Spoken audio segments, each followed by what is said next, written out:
Profession से related ना एक बहुत ब्रिलियंट रेमेडी है। स्पेसिफिकली अगर आपके 10वें घर में जुपिटर चंद्रमा जैसे ग्रह हैं या फिर ऑफिस पॉलिटिक्स में ट्रबल आ रही है एंड मार्स भी अगर चार्ट में वीक है, तो उस केस में आप अपने घर की साउथ डायरेक्शन में ना मोरिंगा का प्लांट आता है। आप मोरिंगा का प्लांट अपने साउथ डायरेक्शन में लगा सकते हो। टेक्स्ट के अकॉर्डिंग तो ऐसे प्लांट्स साउथ ईस्ट में भी लगाए जाते हैं, लेकिन मेरे को उसका कंसेप्ट अभी तक समझ में नहीं आया। बाकी अभी मैं छत पे जाऊंगा तो मैं दिखा भी दूंगा कि किस तरीके का प्लांट होता है। ये बेसिकली मोरिंगा का प्लांट है। मोरिंगा में यहाँ पर मार्स की एनर्जी प्रोमिनेंट होती है एंड टेक्स्ट के अकॉर्डिंग ऐसे जो प्लांट्स हैं उसको साउथ या साउथ ईस्ट में लगाने को बोला गया है। साउथ ईस्ट का लॉजिक मेरे को समझ में नहीं आता कि क्यों उसको अग्नेय कोण बोलते हैं। जिस दिन समझ में आएगा वो मैं कंफर्म कर दूंगा, लेकिन साउथ का क्लियर है। साउथ में आप इसको लगा सकते हो। एंड कई बार ना जब जुपिटर मून जैसे ग्रह होते हैं तो बंदा, जुपिटर तो स्पेसिफिकली ऑफिस पॉलिटिक्स का शिकार होता ही है एंड सैटर्न होता है तो लेजीनेस बढ़ जाती है, आप ग्रोथ नहीं कर पाते हो कई बार।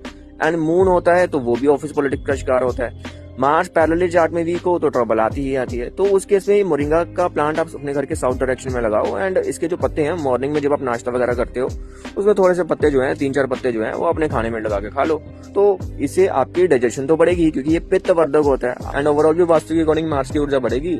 जो साउथ की डायरेक्शन है वो थोड़ी सी स्ट्रांग होगी, तो प्रोफेशन के लिए वो बढ़िया होता है। पैरेलली अगर आपका कफ बढ़ जाता है, लाइक कुछ लोगों को माइग्रेन की पेन होती है या फिर जो भी कफ रिलेटेड प्रॉब्लम होती है, कोल्ड वगैरह बहुत ज्यादा हो जाना, तो उस केस में भी मोरिंगा जो है ये जबरदस्त काम करता है।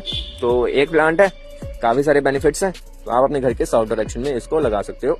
बाकी इकलौती चीज है जो आपको ध्यान में रखनी है कि अगर आपका पित्त पहले से ही बढ़ा रहता है, यानी कि आपका अग्रेशन का इशू बहुत ज्यादा है, बीपी बहुत ज्यादा हाई रहता है, तो उस केस में आपको इसके पत्ते खाने से पहले थोड़ा सा सोच लेना चाहिए, क्योंकि फिर आपको ये हल्का फुल्का ट्रबल कर सकता है।